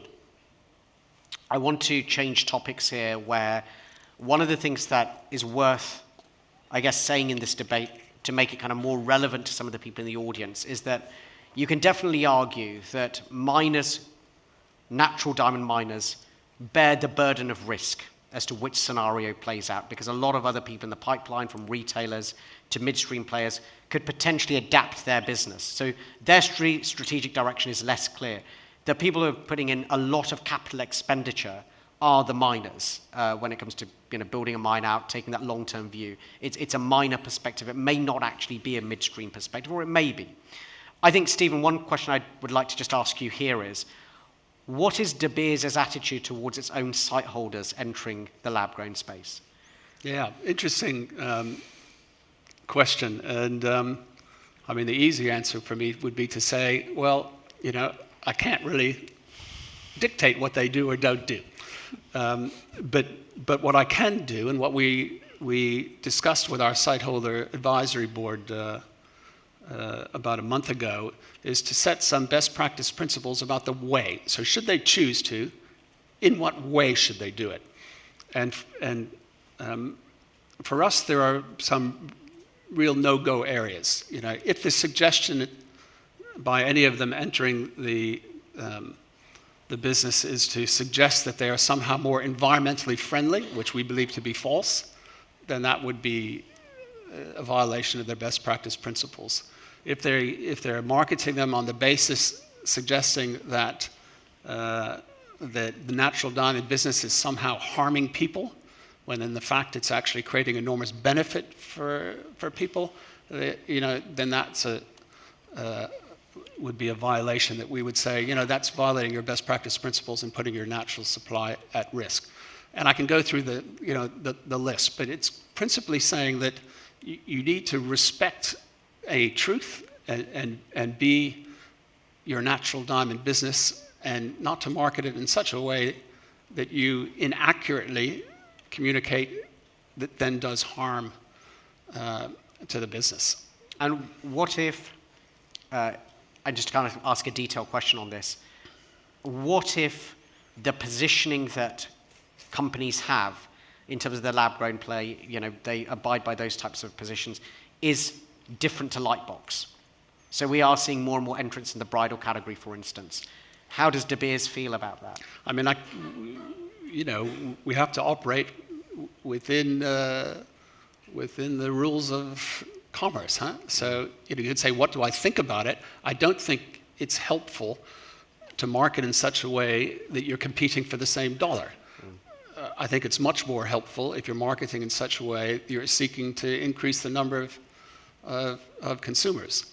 And that's why, you know, the Lightbox model was developed in the way that it was. But, you know, the way in which we can address this issue with our own site holders is to say, these are the rules of the game. Sure. And I think importantly as well, to remind everybody, including them, that you have to keep the faith and the belief in the natural diamond business. This is an exciting business and will continue to be so. So I think for us, if anything, that's the most important, communicate with our site holders. You know, we have something magical in natural diamonds. They've been special in the world for hundreds and hundreds of years. They're going to remain so in the future. So have the faith. Stuart, as a mining company that has arguably, you know, more exposure than other pipeline participants, how do you think miners need to change, if you in fact think they do need to change, the way they interact with the natural, with the midstream, with retailers, if they're to really grow that natural sector? Yeah, I think every miner sitting right now who is either going to invest or on an annual basis put in, or is considering a big project or an underground expansion, as I know some of the companies are looking at, is sitting there right now making those decisions and thoughts and working out which of those 4 and other scenarios. I think what we've got to do is acknowledge that this is a long-term business that we're in. This isn't going to die tomorrow, but we need to look after it and think long-term. I think making those decisions, like normally when you make a decision, you take your cost base and you run it over X number of years, and you take your capital base, and then you escalate your revenue, because things always go up, and you run various scenarios on that exchange rates, and you run some down scenarios and that. And I think the downside scenarios have been less than smart over the past years. And I would say even in the lab-grown sector, I've seen some investment proposals come and everything's going hunky-dory. You know, we're going to get a bigger market share and our margin's going to maintain. So you have to be a lot more, I think, wide awake making those decisions. And then I think when you've made that, you've now got to work out, you've got to go a lot harder and talk to the retailers. You've got to engage in that pipeline. You can't just, the old model, we'll go to our broker, they'll sell our diamonds and we'll go back to digging. I don't think that's going to work anymore. You have to make a lot more of an investment, and we're working with retailers right now on our product to add value. I think that's a good point. It's not just turn it from rough to polished to everyone makes a little margin or not. And you know, I think if everyone in the room was saying, well, how much money have we made over the last 5 years, and looked at that on the cost of capital, should have been in a different business. And we need to make that thing. Amish, when you pitch lab-grown to retailers, and they often are in the kind of same, yeah, let's say they've got some knowledge of the diamond category, they've got knowledge of natural. How do retailers respond to you introducing a lab-grown product to them? I think it was and what motivates them to carry it, I guess? I think it was very different 2 years ago because there was skepticism. The few early adopters that stepped into the category, I think the core reason they entered was because they were the closest to the consumer. The ability to bring a brand to the consumer, educate them, and offer them a product as a choice was the first step. What they've realized in the last 2.5, 3 years that the product has been in stores is the importance of branding and marketing. Created diamond category has helped infuse energy across the system. Yes, there is better margins, and I think I'm proud to say that that the created category has far better margins, not only at the growing level, but at the distribution midstream level. We're almost giving birth to an entire new midstream that has margin. It's so interesting that we're probably between 1% and 2%. I don't even think we're 5% of the category today. But when you look at the factories in Surat, 10% of them right now are cutting created diamonds. The exports from India are almost double year over year if you look at any quarter. And that is primarily because the companies that operated in the earth mine in terms of manufacturing, trying to distribute, bring the product to the retailer, were struggling. And can I quickly ask you, I mean, one thing that's been said on this panel already is that there could be an issue with this being a short-term phenomenon, that actually once you go through this process a couple of years later, actually the midstream margins and, dare I say it, retailer margins might kind of equilibrate. How would you respond to that type of... See, price sustainability, something that you're talking, I think goes back to the very simple thing is desirability. Today, our retailers, our retail partners are actually spending money educating, training their salespeople, and marketing the product. Because we are able to offer them that margin, it's increased margin, we're able to give them better co-op, bring in real marketing, branding, PR firms that are helping them this. It's when I go to a retailer, the first thing I tell them is, please don't look at me as a jewelry company. Please don't look at me as just another diamond company who's walked through your door trying to put another design. I'm here to change how you've been doing things. It's not about putting 20 pieces on the display and hoping somebody walks in saying, okay, I'm going to buy that. We need to go out, talk to your consumer, market it, tell them a story, bring them in, and then sell. And that's the reason the closing ratio of a store that carries ALTR is higher than a store that doesn't. Because it's not always, and even being in created, I can say, it's not always that the consumer walks out with a created diamond. Now, just a quick question here. After this question to Stephen, I'm going to ask for questions in the audience, so if we can just have people, if they're going to ask a question through just a microphone, just please get ready. But Stephen, a question for you first. How do you expect the retail landscape to evolve? So, you have Forever Mark stores as well. How would you feel if those same retailers were offering lab-grown? How do you think retailers will play this out in their kind of perception of lab-grown and natural? Yeah, I mean, and some do today. I think we keep sort of having the wrong discussion. We're having a discussion about today. It doesn't really matter what's happening today. Yeah, sure, it's long term. The discussion is what is going to happen in 5 years. And it's why I worry so much about the engagement ring point. The engagement ring market, in terms of units, is flat. Or even slightly declining, because unless we can switch people who don't get married and committed. In America today, it's flat. There's growth in China and other markets, but in America it's flat. And what I don't believe to be true, you do, we'll see in time, is I don't believe that you can separate the inherent price of the diamond in your design, because the diamond is the majority of value in that piece. You can't separate these things. So you're going to be subject to the market price of an LGD. And if you look at the engagement ring and say we're flat in units, and you half that price, that retailer is going to be on a way down. When you get it to be 10%, which is where, if we look at the colored stone business, we have been through this before in our industry with colored stones, where there was natural and there was synthetic.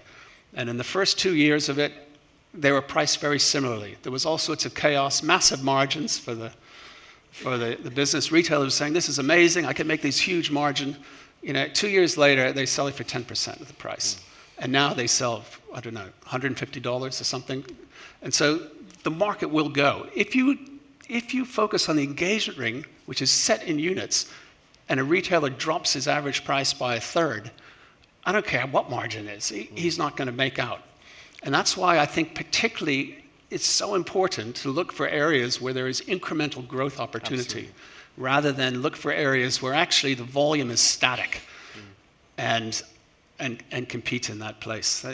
I don't see that that's in a retailer's long-term interest. Although today, he makes a bit more margin because the price is disproportionate to the really, I believe, the inherent value of the manufactured product. And that's the long-term challenge. But we'll see in 5 years. Huh? Can I have to have us back then? Does anyone from the audience have a question? I know there are a couple. Can we go over there, please? Hi.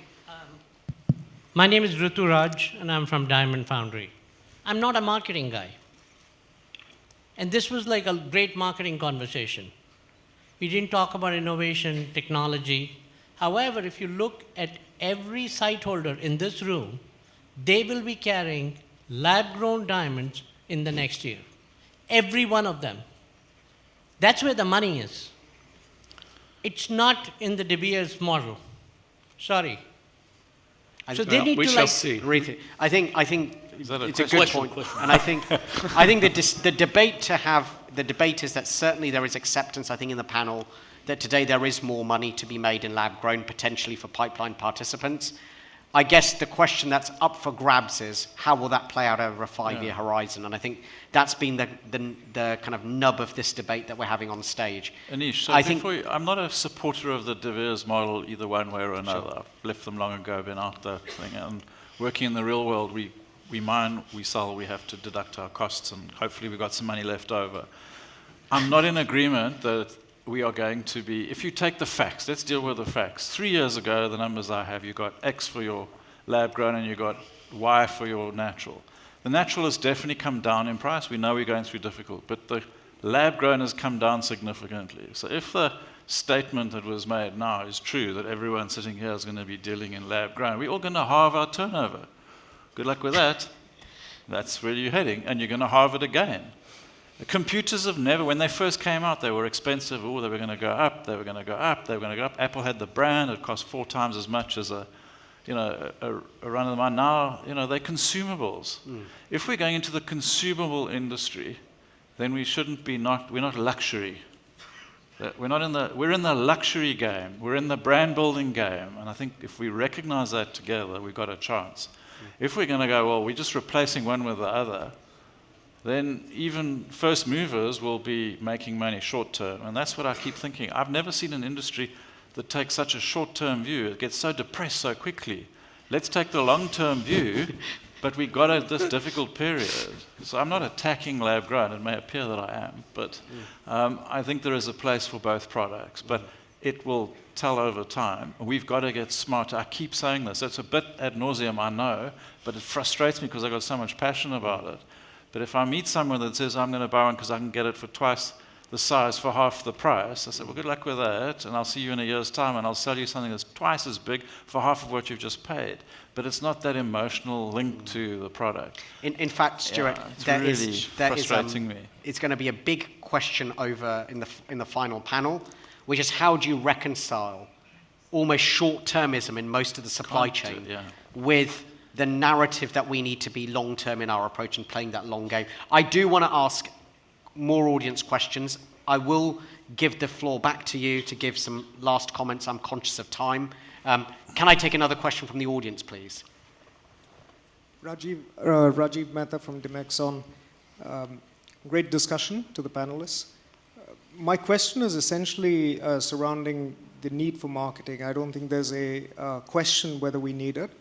But I do have a question as to what is the real, or what is the value of dollars required to be spent sustainably in order to grow natural demand for the next 10 years? I know that De Beers spent the lion's share of marketing in the 1990s. In the year 2000, we had the supplier of choice where the industry contributed on top of De Beers. What is that number today?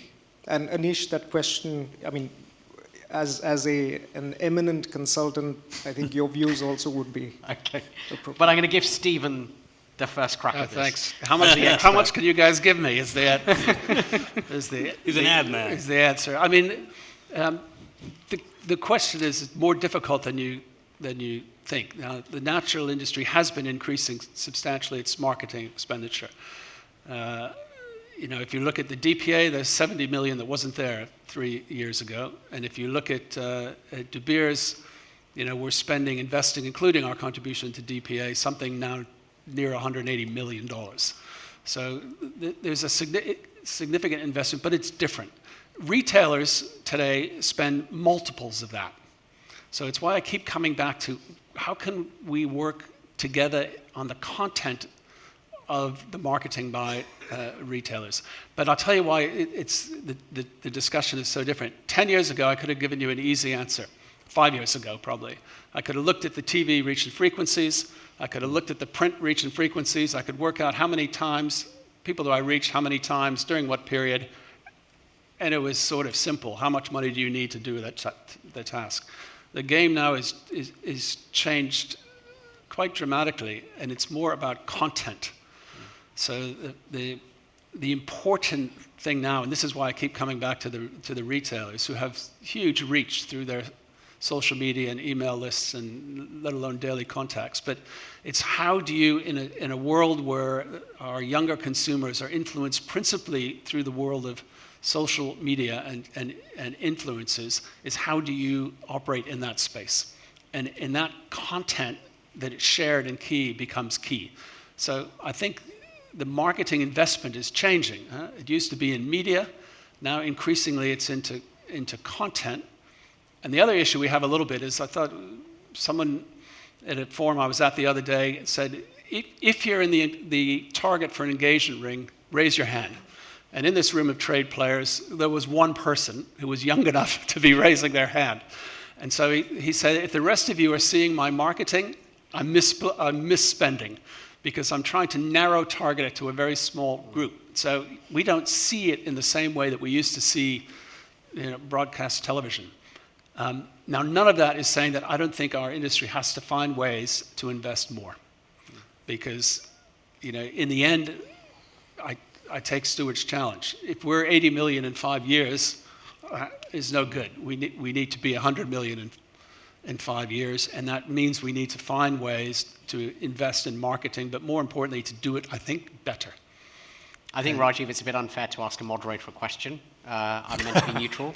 I'll give you just 30 seconds on it. I think that there's no doubt that if you look at the numbers themselves, the industry's not done a good job in growing the overall category in real terms over a sustained period of time. It just hasn't happened.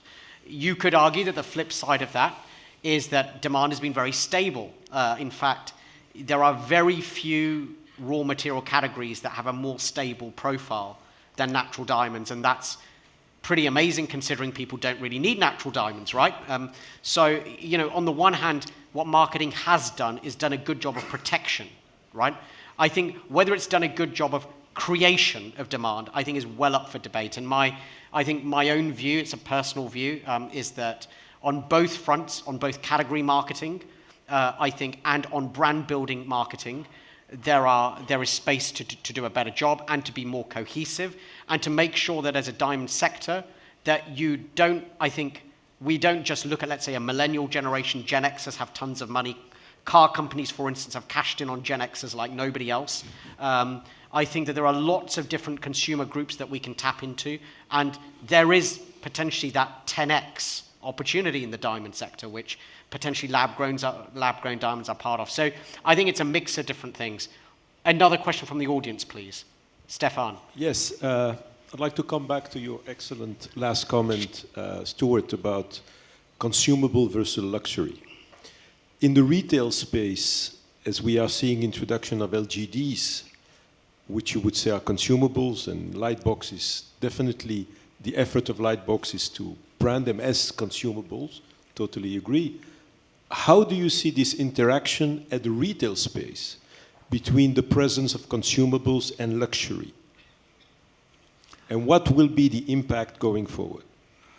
Yeah, it depends which retailer you're going to see. And more high-end, I don't see them buying into that because they almost see that the lab grown is a different sphere, which is in where I'm producing. So it's a bit of a worry there.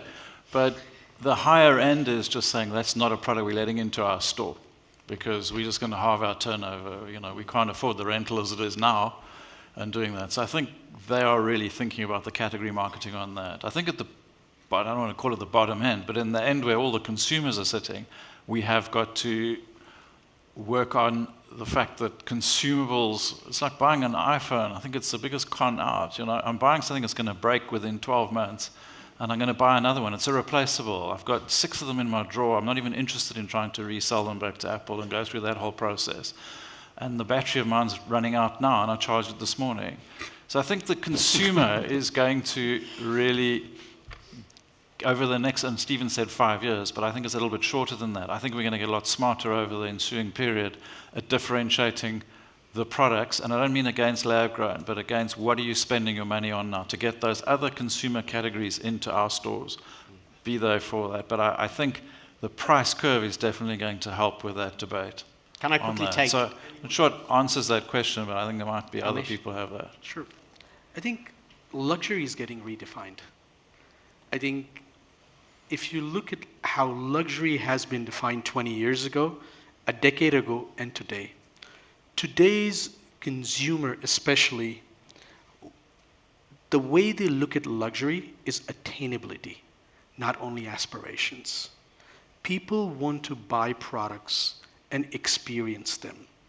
When we talk about better end stores, if you will run a list of stores that are carrying created today in US, actually there are a lot of the better end high-end bridal stores. If you take out the top 10, 15 stores and you start entering the category, actually the created diamond category's biggest sell-through where the consumers have actually bought is created. Yeah, at today's prices, that's no. At the prices you've got today. It's not about today or what the price will be because the consumer's making an if you want a TV at home and the TV is going to be half the price, you could be waiting forever and never have a TV.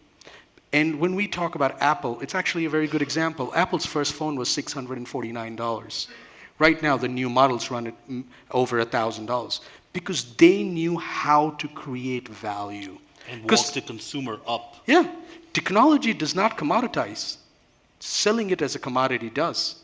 And that is something that when we look at the diamond industry, we're so focused on the value and the price and what we can charge. But the real layer that we need, like when we talk leatherbacks, the real layer that we need is for the consumer to desire, be it a $200 bag or a $2,000 bag. They walk in because they want it. And that is, I think, very important. We keep talking about if they buy it for this, what can they get after 5 years, or can they get it for half the price? But we forget that they buy to have an experiential. It's for them what it represents and what they can actually attain at that point.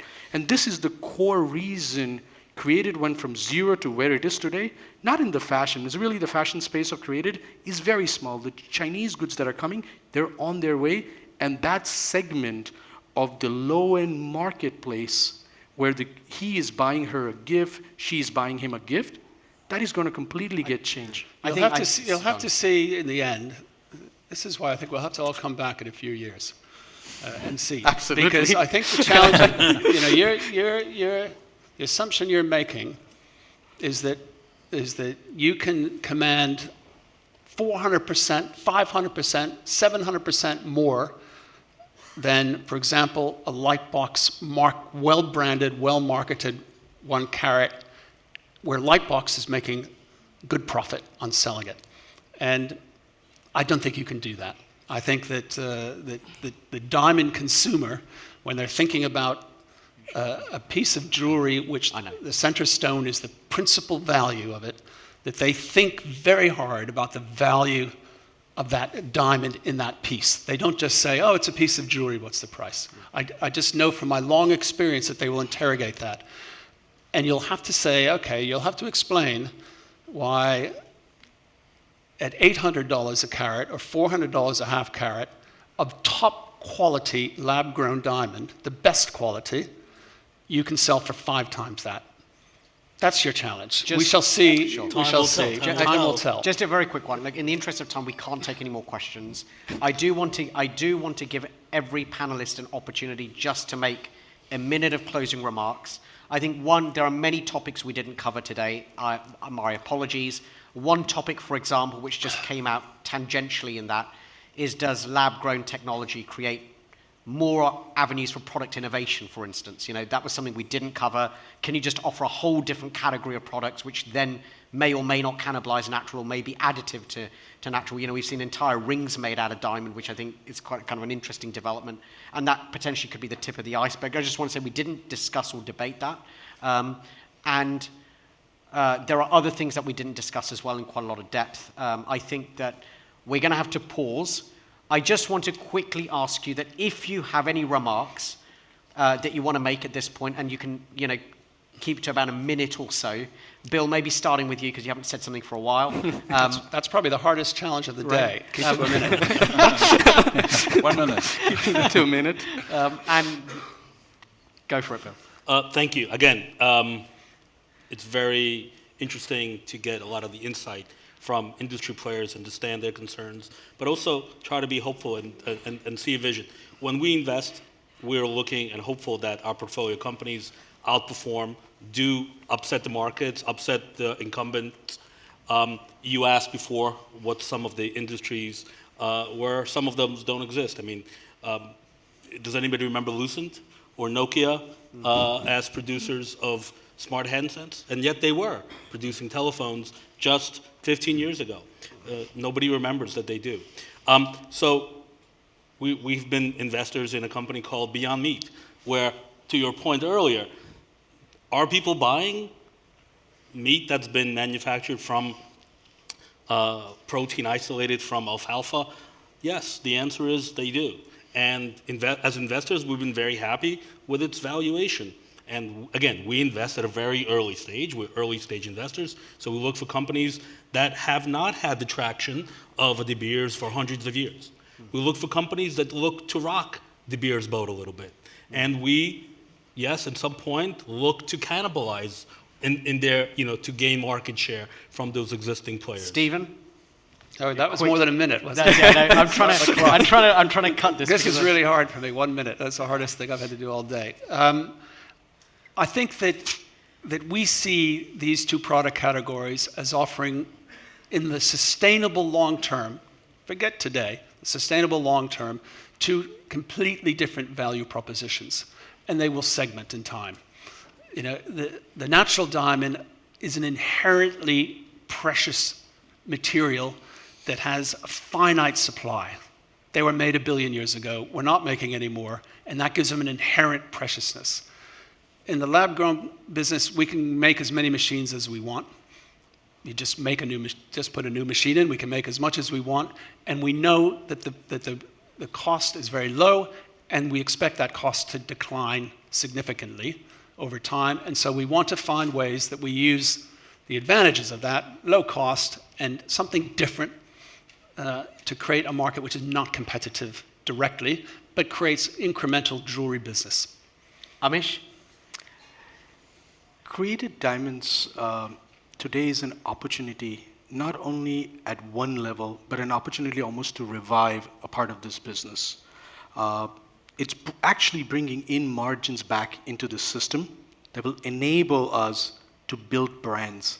I'm a big believer of marketing, and I believe that unless we will add value that is going to create desire in the consumer mind, it is not going to be easy to come out of the state of the industry. Created diamonds is connecting with the consumer. And the most important part is, if you're not going to offer the consumer a choice, you might not be the consumer's choice tomorrow. Stuart, over to you. Okay, I think I'll give this up with a general health warning to the industry. We're at the long-term view, and most people have been in the industry a huge amount of their lives will come from a family business that's been in for a long time, or De Beers has been in for 100 years, plus 120 something. We're at the cusp of making, I think, being misled here. You deal with the facts. I've just checked them up. 3 years ago, for a 1.5 carat lab grown, you could get just over $10,000 in the polish for it. Now you get about $5,600. 3 years ago, you got $12,000 odd for the 1.5 carat natural, and you're just getting just over 12,000. Yes, it's come down in price, but it hasn't lost over 50% of its value. So the idea that you can have the short-term gain and do it. So warning to factories that think we're going to go and convert to natural. You know, I don't think you'll be coming to the conferences in a long-term stage. You'll be going to a different conference where your margins will be a lot lower. Good luck to you. Thank you very much. I want to give a very big thank you to the panelists for what is a very lively and very interesting debate. Thank you. Thank you.